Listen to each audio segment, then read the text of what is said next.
मैंने आज तक कभी भी किसी नेता को पार्टी बदलने पर व्यक्तिगत नुकसान होते हुए नहीं देखा है, जैसे मैंने राघव चड्ढा को देखा है। यूथ मानते हैं कि 2014 के बाद की जो यूथ की पैदाइश हुई है, या जिनको लगता है कि 2014 के बाद देश आज़ाद हुआ है, कहीं ना कुछ सद्बुद्धि तो आना शुरू हो गई है। क्योंकि अगर राघव चड्ढा के सिर्फ 2 हफ्ते में 4 से 5 मिलियन फॉलोवर कम हो जाते हैं, इसका ये मतलब है कि यूथ कहीं न कहीं सब कुछ जानता है, पहचानता है, देख भी रहा है कि आदमी क्या कर रहा है। अब ये सिर्फ और सिर्फ राघव चड्ढा से आक्रोश नहीं है, बल्कि वो राघव चड्ढा का बीजेपी में ज्वाइन होने से है।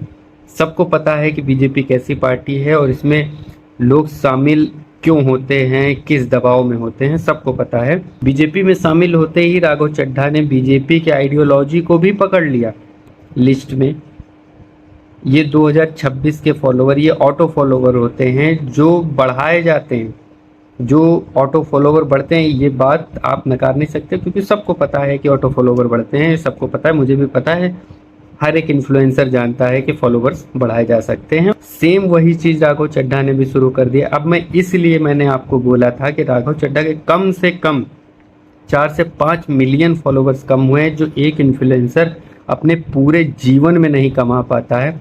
उतने फॉलोवर्स इनके कम हो गए हैं और अब राघव चड्ढा ने ऑटो फॉलोवर्स का यूज़ करना शुरू कर दिया है। में आप चेक करोगे तो सारे फेक फॉलोवर्स हैं, सारे फेक फॉलोवर हैं। आप जितना भी स्क्रॉल करते चले जाओगे, ये 2026 के हैं, कोई मार्च का है, कोई अप्रैल का है, ये सारे के सारे फेक फॉलोवर्स हैं।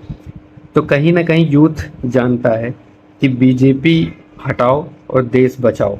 अब वो जो अनपढ़ वाली बुद्धि आ गई थी कुछ समय के लिए, गंवारों वाली आ गई थी, वो कहीं ना कहीं दूर हटने लगी है और ये एक अच्छे संदेश हैं।